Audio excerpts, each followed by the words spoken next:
This podcast is brought to you by Penji.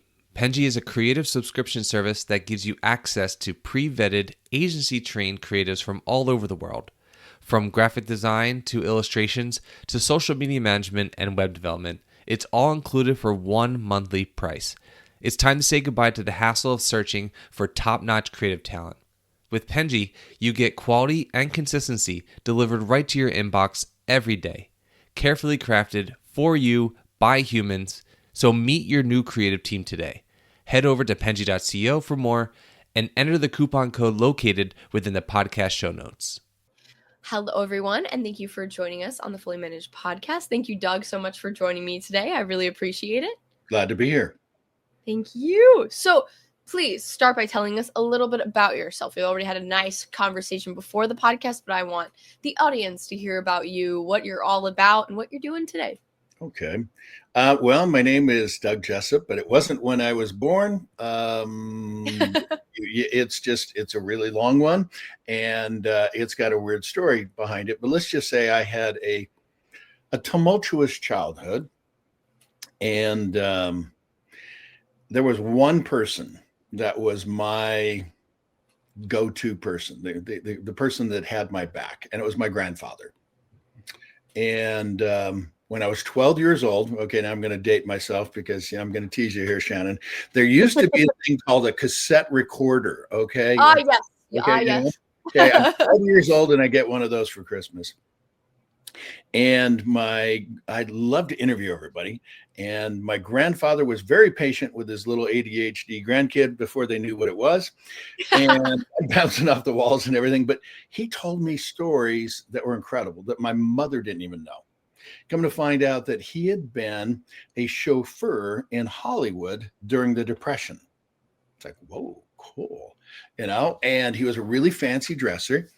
And when he passed away, I inherited a pair of his cufflinks. Well, I'm the guy that wears hats on TV. And so I had a special hat made called the George. The last words that my grandfather said on this earth were when I was 19 years old. He said, "Please remember me." That is the reason I'm a broadcaster. That's the reason I've been doing this for decades, because to me, if stories don't get passed down from generation to generation, they're lost. And those people are forgotten. And bluntly, I made a promise. And so, it's funny. When I started my career, I kind of, I was in radio for 10 years and I've been doing television for decades, let's just say. Okay. And it was interesting. I remember when I started in my career, I basically kind of perceived myself as a storyteller. Not so much. As I've gotten older and I've gotten into things, my whole role is not to tell my stories. Mine is to help other people tell their stories. And it's funny because so many people say, "Oh, I don't have a story." No. No, you do. And the other thing is, quite honestly, sometimes things get, shall we say, a little divisive in this world.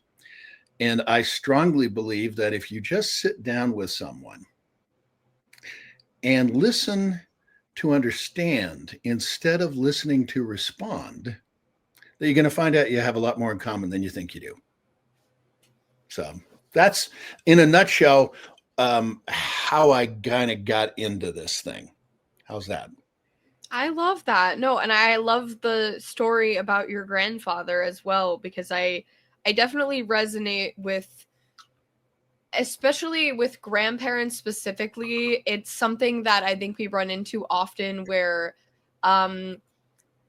their stories and knowledge isn't valued because they're of a certain age or something like that. And I never understood it. And it was something that I always wish that I had more of because my grandparents were not alive when I was younger. And it's something that I hold so dear, like just my parents' stories about them, because it's like how I know them. And I'm so happy and grateful that they have that. But it's not always something that everyone has. Like the stories that you get to, like, you learn about yourself from hearing that stuff too, is like, it's something that you can reflect on and, you know, understand, like, and have some kind of community with, like, oh, I have this, I'm exactly like, you know, my great grandfather's brother, and I Mhm. didn't know anything about him, but that makes sense. That's where that's where it comes from, and it's so lovely to learn something like that. Well, the other thing that's interesting, it's not just necessarily the rosy, wonderful, la-di-da stories. A lot of the time, it's the stories like, for example, your family immigrated from where? Ireland, Ireland, okay? mostly. There's 99% chance that there's a reason that they came here. No, and it's probably not necessarily because things were great and wonderful and hey, let's go to America.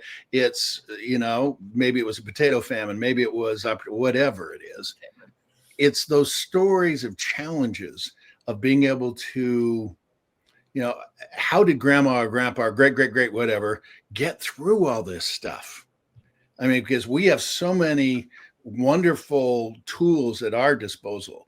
And yet you think, okay, you could fly to Ireland today from New Jersey and be there tonight. Okay. For them, it was probably weeks on a ship that may or may not have had a heck of a lot of engines on it. It's just like, so the things that our ancestors have gone through, because to me, stories from the past can help shape the future. Yeah, it's something that you have the ability to learn from in so many different ways, not only things that excite you, but also something that can help you maybe get through your own hardships as well, like inspiration in a way of what if my ancestors or my family was able to get through something like this, then I can get through, this. And Exactly. I love those stories because it's something that you can relate to more because it's someone related to you that did something that you probably could view as impossible, but you're here, so clearly it was. Well, to me, and this is kind of the big phrase that I use and have for many, many years, Shannon, it's the power of stories. So let me give you a couple examples. So it was interesting. I was doing a news story, and it was basically on the high cost of adoption versus IVF and all that kind of fun stuff. And what happened next was kind of crazy. So I met with this one family. They were told, okay, realistically, you're probably not going to be able to conceive children on your own. Okay. Mhm. They did, but they tried the IVF, they tried blah, blah, blah, blah, blah. Okay. They says, well, maybe we ought to do the adoption thing. So they started getting on the list and everything. And lo and behold, gosh, they found out they had a little miracle baby on the way on their own. It's like, wow, cool. And so the little baby came and everything. But then, it's like, okay, we want to keep trying to figure out this adoption. And it was interesting because they also felt, just weird sidebar here, but they felt kind of funny because when you are doing an adoption, they ask all the different things. Will you accept a child that has special needs? Will you accept a child that that is of a different color? Blah blah blah, all this stuff.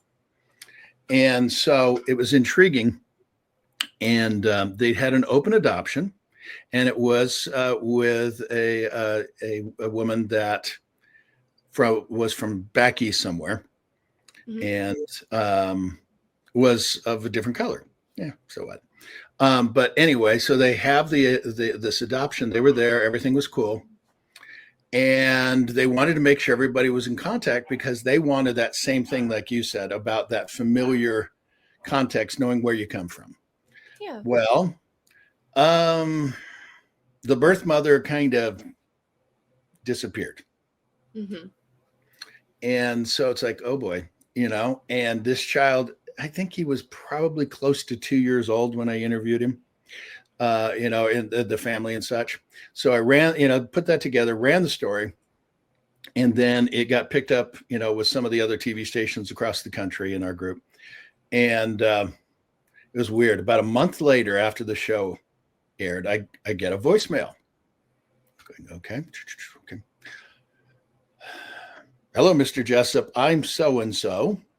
I saw your story on so-and-so family. I've had some problems. I'm the birth mother. I've gotten my life back together. I've got a new phone number, blah, blah, blah. Would you be, could you please pass this on? I'm going, you got to be kidding. And so here's the story in Utah. This lady was at the time in West Virginia. And, and so I went to the family, and oh boy, yeah, that was a cry fest, because they were excited to be able to have that connection. And so again, the power of stories is just incredible. Yeah. But you get to hear all kinds of stories. We both do. What do stories mean to you? Ooh, that's such a loaded question. We're interviewing back and forth. We're yeah. I mean, I'm sorry. No, it's my habit, but yes. No, I appreciate it. No. It's fun. It's a good conversation. Stories for me. I think that it kind of explains why someone is the way they are. Like, I think that sometimes that specific thing that they're sharing doesn't explain, like, it, some of their parts kind of thing. Like, it's not necessarily the whole person or an explanation for a specific thing, but the amount of times in which I've heard a story that has changed my entire perspective on someone, like, for good or for bad, of why I'll give you an example. So my dad has Asperger's syndrome, which is not necessarily a thing that they diagnose it anymore. It's like on the spectrum, I think, now. But for the longest time, I didn't connect with him well emotionally because I didn't understand that that was something that was about him. I understood that he had it because my mom told me that, but I never understood what that meant or why. And I remember taking psychology in high school and hearing a story about someone that had that same thing and was categorized in that same category, and just finally understanding how his brain worked. And for the longest time, I thought that he just wasn't trying to relate to me or wasn't, like, understanding, didn't care, like, because it was hard to understand his perspective on things and, like, why he acted the way he did and certain things. And it really just put into perspective of how much he did care. He just did it in his own way. And that was a story about another person that taught me about him. Like, and I think that that's something that's really gratifying too, is hearing a story that teaches you about your life that isn't about your life, or puts into perspective just that this shaped someone. And I think that's something that's really wonderful, is just learning from stories in general. Totally agree. I mean, because for many years, I had a television show called Jessop's Journal. Yeah, go original name, right? And the tagline on it was, everyone has a story. Stories have power. They help us understand each other. So now with Family Heritage Stories and the Fedora Foundation, which is my nonprofit, let me kind of explain how that came to be. Basically, I was with the largest broadcast group in the entire country. And let's get real. I'm a guy of a certain age. And so I was doing my own show and everything, and they were making some changes and blah, blah, blah. And so I decided to kind of go in and do little semi-retirement type stuff. And, everybody around here knows who I am. And so it's like the name, yeah, whatever. So I wanted, for lack of a better term, to give back, do more of a legacy thing. And so I'm saying, hey, I've got access to a studio. It's like, okay, if you got somebody, especially, kind of thinking my grandfather's age and, retirees and blah, blah, blah, here, contact me. We'll arrange, we'll do a private interview, not necessarily designed for TV. It's like, okay, here, and the idea is to give you a copy because I mean this in the politest of terms, but okay, there's a lot of people that will write books about their family and, their life story and yada, yada, yada. Shannon, when was the last time you picked up a book? Okay, I mean, I'm teasing. I'm I read teasing. so much book. I books Okay. actually. I read. It doesn't sound like I do because I just use entirely improper grammar to describe how many books I read, but not necessarily about someone's very particular family. Yeah, that's kind of what I'm getting at. It's like, okay, and so basically the whole idea is I'm going, okay, my kids and grandkids are not necessarily reading books, but they're spending a lot of time on devices. And now, granted, I've been in TV, and so it's video, and I've been doing it for decades. And to be able to see and hear, I mean, imagine, okay, it's kind of like, okay, you didn't know your grandparents. What would it mean to you if you had a video of them in their voices, in their words? You're seeing them talking. That has an emotional appeal, And so I'm going, let's maybe I'll offer up some private interviews. Well, here's what happened, and it's kind of a semi-long story, so bear with me. A lady calls me up and says, "Hey, Doug, it is my husband's turn for his reunion of his old military group." Okay. They're only here for 2 days. They're flying in from all over the country. Is there a way you could interview all these guys? Yeah, sure. So I arranged, made, what it's like. You had to pull a bunch of strings and get everything figured out, and it's there. So she didn't give me a warning as to how big of a deal this really was going to be.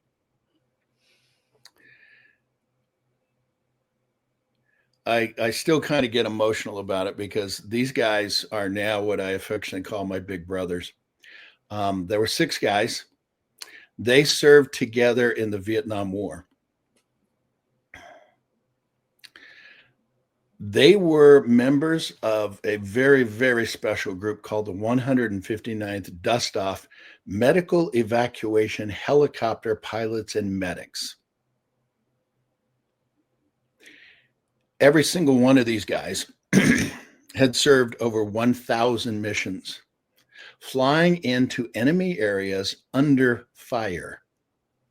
Oh my goodness. Every single one of these guys had saved over 3,000 lives. And then here's the crazy part, Shannon. As one of these guys said, yeah, well, they took the guns off their ships so that they could get 3 more patients on. And then, as one of the guys teased, they painted a little red X on our ship, the Red Cross, so that people could do target practice. It's like, it's like, wow. 2 of these guys were Purple Heart recipients. This is the crazy part. The woman that had arranged it, her husband, he was one of the Purple Heart recipients. She had never heard the full story of how he got his Purple Heart, but he told me. I come from a military family, and so I kind of have I have to admit, I'm still amazed what people will tell me. I guess I'm a therapist or something. I don't know. But, and so then what happened after those interviews, got some pictures together and everything. And I said, okay, guys, this was not intended for TV.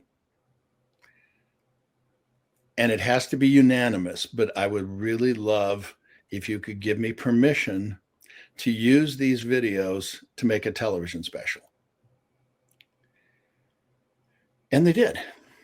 So I went to the TV station and said, guys, I need a really special time slot. I'm going to do this particular thing. I'm even going to pay for it. And so they gave me, we worked out some deals and put a time slot on Sunday nights right after the sports, right after, news and then sports and then us.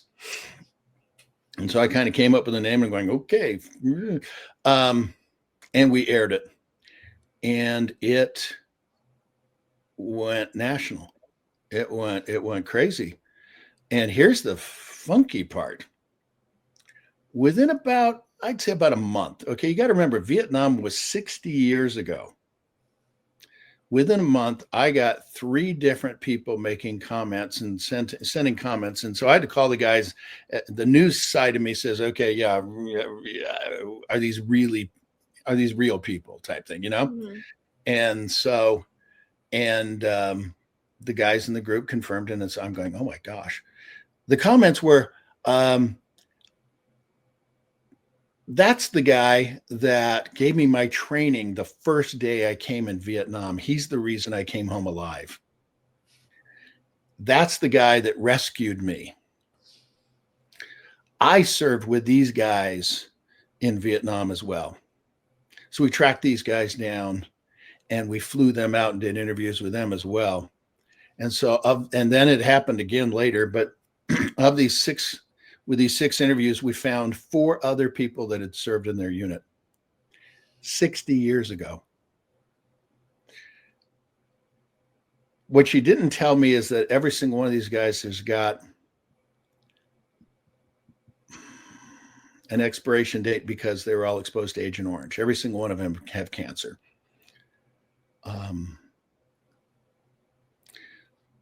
And so I started the Fedora Foundation to help fund it so that, I self-funded the show and everything, but I want to make sure that with Family Heritage Stories and the Fedora Foundation, our mission is to help heroes and heritage be remembered through stories. Because it's changed my life. Like you'd said, stories. And I've been in broadcasting for a lot of years. And this is the one that's like, oh, you got to be kidding. Because here's what's happened since that. So those interviews started, we started the television show. And it's familyheritagestories.org. And then the funding site is fedorafoundation.org. We've got our 501c3, all the yada yada. But the idea is that we did these stories and now we want to be able to help other veterans as well. But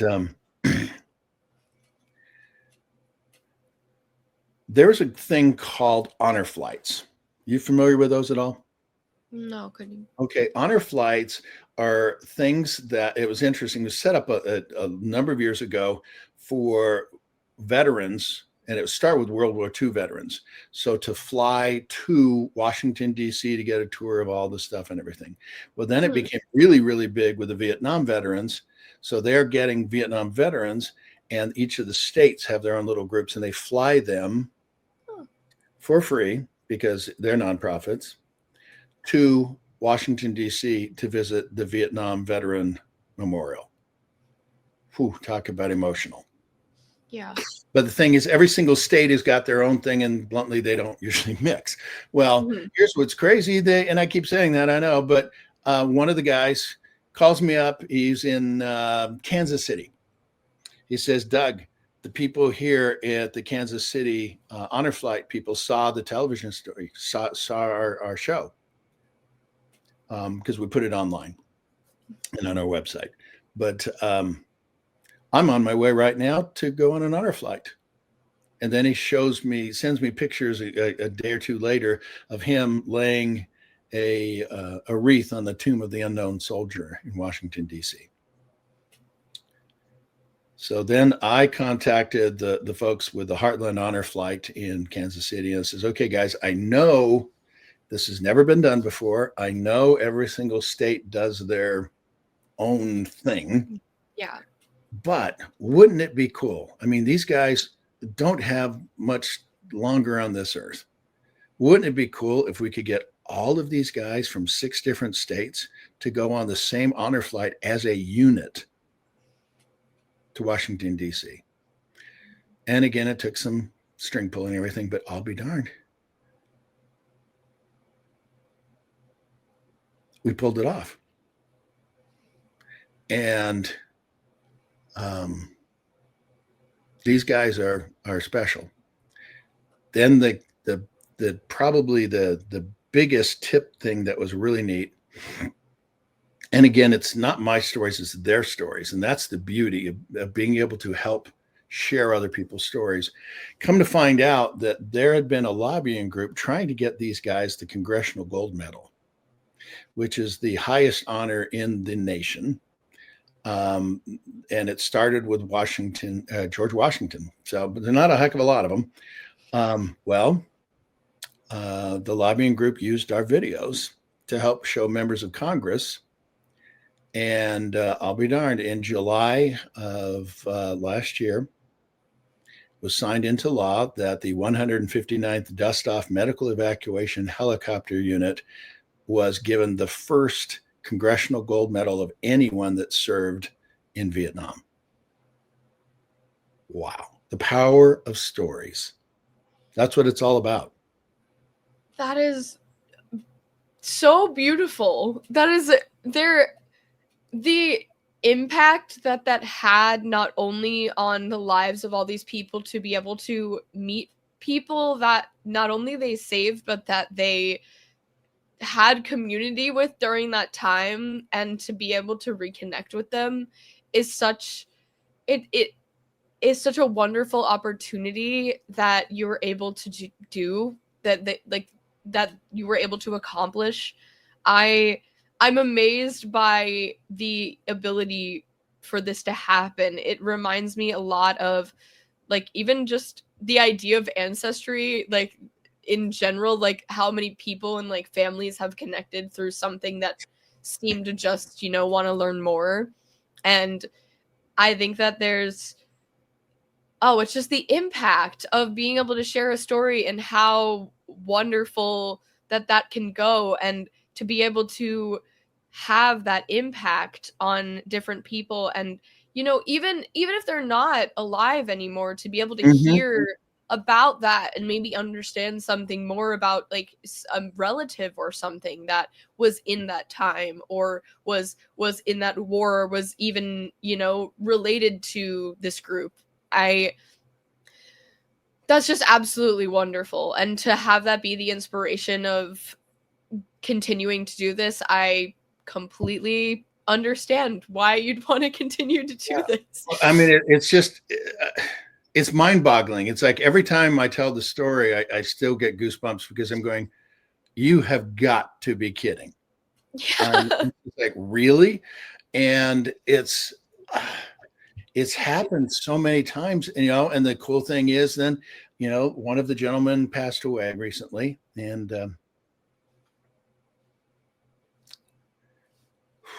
that was a tough one. And the rest of the guys flew in here, and we all got together and had some stories and everything. And it was interesting, come to find out that the Kansas City folks are now using these guys as stories in the high schools and junior highs in Kansas City to help give people a feel for somebody that was there. And it's just amazing, because the whole idea for the television show is to say, especially for the people, oh, I don't know. No. Yeah, you do. But the other thing is, we're just here to give you ideas and examples of how to help tell stories. Yeah. So, we do the hero salute stories is the first story of every show. And admittedly, okay, I am going to put you on the spot. Yes, I know I'm not the host, but my favorite question to ask people all around the world, because everybody's got an answer. Tell me a story about one of your grandmas or grandpas. You're gonna like this one, I think.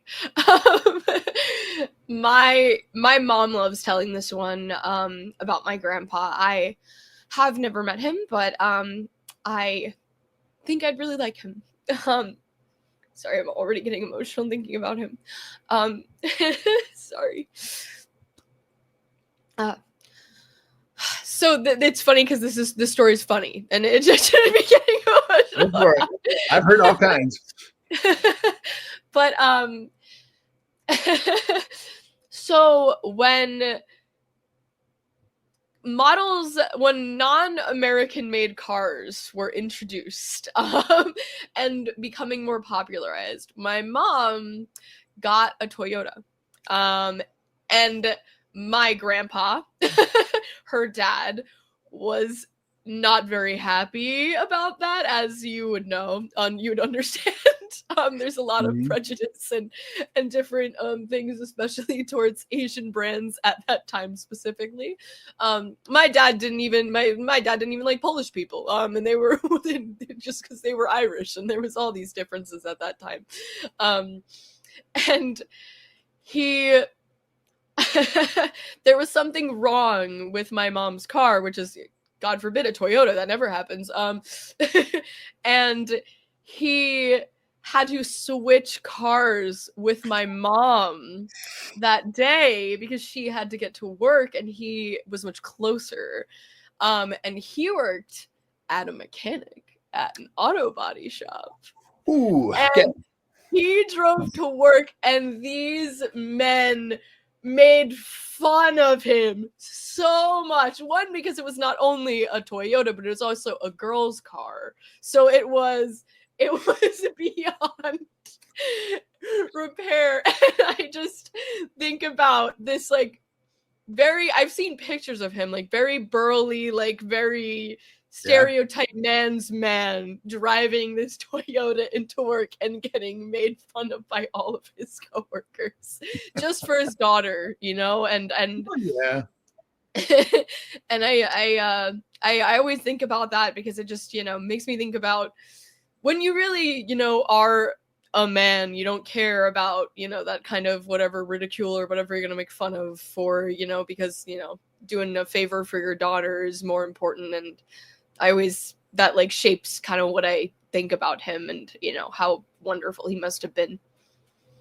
Well, and, I mean, as a father and a grandfather, I mean, it's one of those things where, I admit, okay, you don't have favorites, but, your girls kind of, it's like, okay, they're rough and they know it. It's fine. Okay, I get it.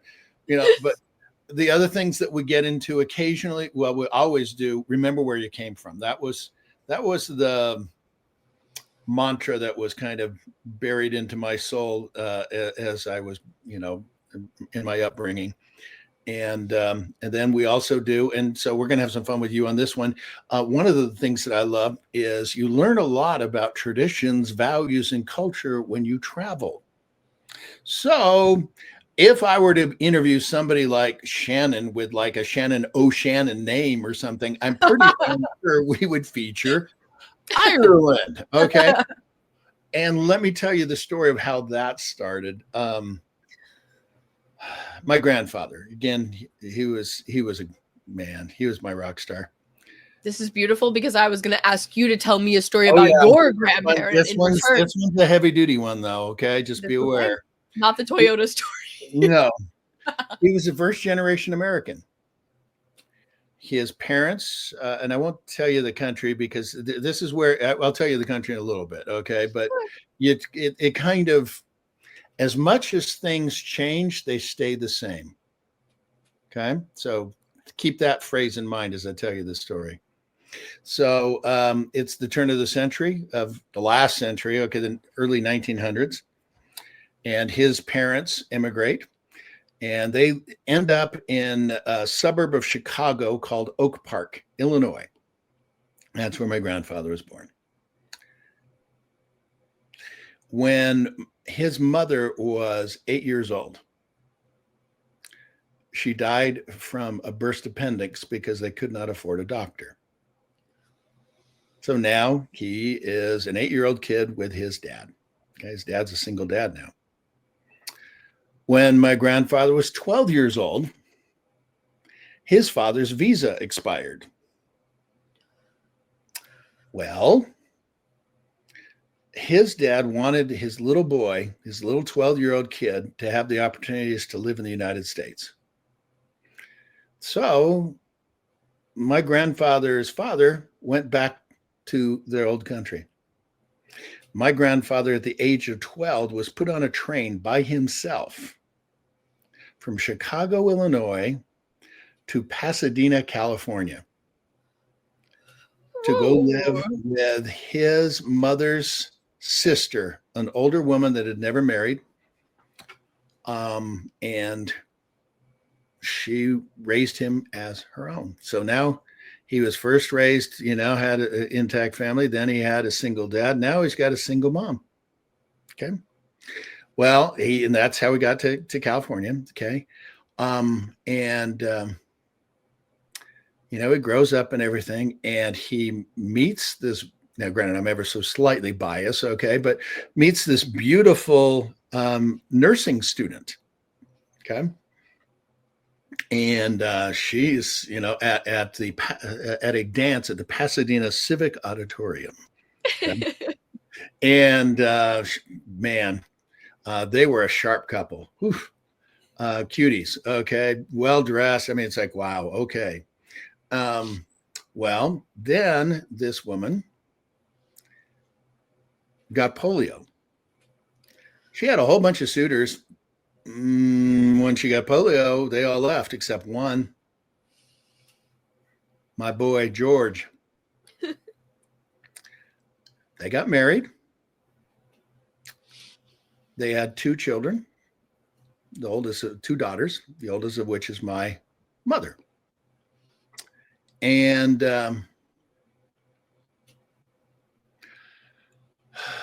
when my mother was 14 years old,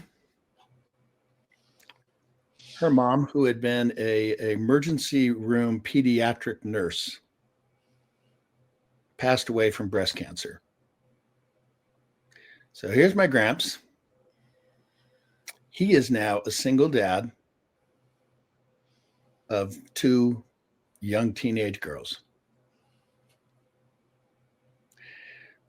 Never got married again.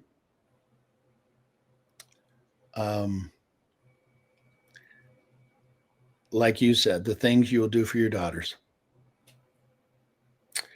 I was born 6 years later, to be very blunt.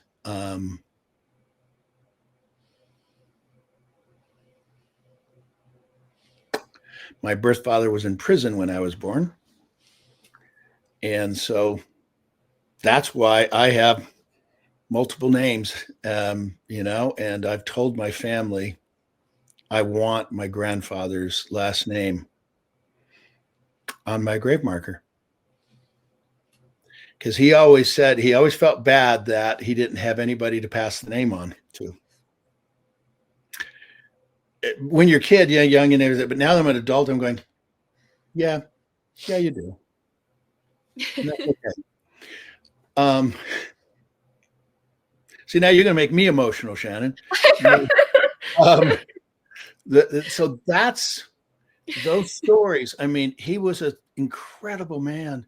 He went through so much. He was also an entrepreneur. He owned a furniture upholstery company, and so, he's a business owner and everything, but it's those things that we do for our family.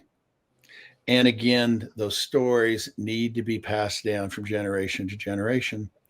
And I'll give you one last quick little story that I think that about Gramps that it will be interesting.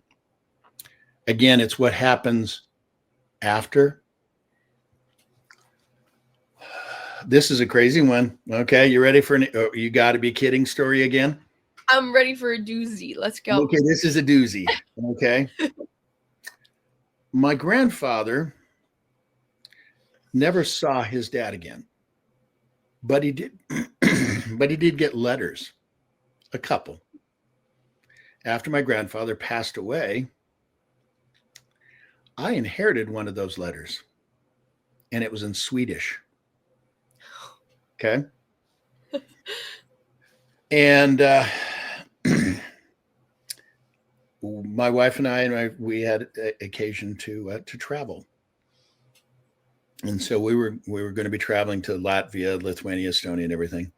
And so I brought a copy of that letter, and there were also 2 or 3 pictures inside that letter of my great grandfather. He had gotten remarried, and so here it is, old guy, in a house in the backyard with this, old lady that's his new wife. Then there's another picture of him having lunch on a hill with this really beautiful building in the back, but all these water and bridges and everything. It's here. Okay. So we traveled, and I'll tell you the country. It was Sweden. Okay. And you got to remember, this was, 20, 30 years ago. It was a hell of a lot earlier than Google. Okay. There was no Google Maps. There was none of this stuff. But here's the crazy part. The return address was on that letter from 1930 something. Okay. Chances of this, and then we're in this country, chances of finding this are slim and none. Okay.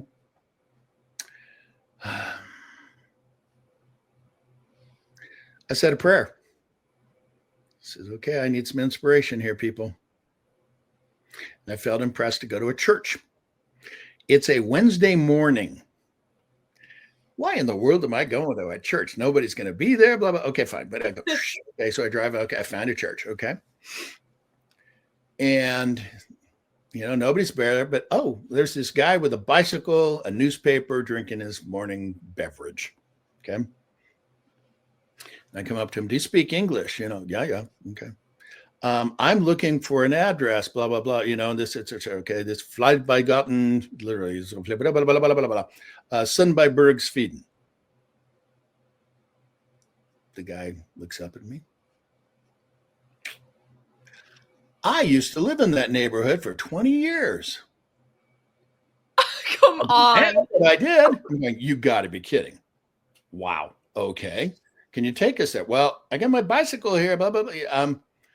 I'm horrible at directions, okay? Thank goodness my wife is an incredible navigator.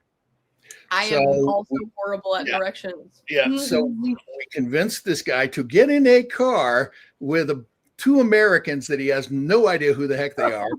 What a nice guy.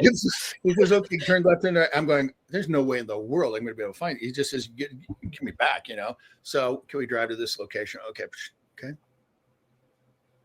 And we get there, and I'm going, looking at the picture, I'm going, this might be it. Okay. So we then take this guy back and then go immediately back to make sure. And it was like a half hour, okay, to make sure that we really get to this place. And I said, okay, so we're there. Okay. Now it's 10 o'clock in the morning on a Wednesday. I have flown halfway around the world for this moment. Nobody's going to be there. Yeah, it's 10 o'clock on a Wednesday. They're got jobs. On the door, I hear some rustling. Somebody answers the door. Says, do you speak English? Yeah. Okay. I think this might be my great-grandfather's house. Really? What was his name? Frederick Emil Jonquist. The guy's eyes get big and say, wait here. Okay. He's gone for about 5 minutes. I hear wrestling. Okay. Comes back into the door. And in his hands are the original building permit for that house with my great-grandfather's signature. And then here's another bill of sale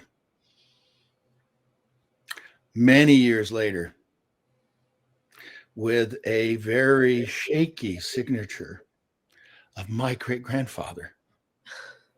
This guy was restoring the house.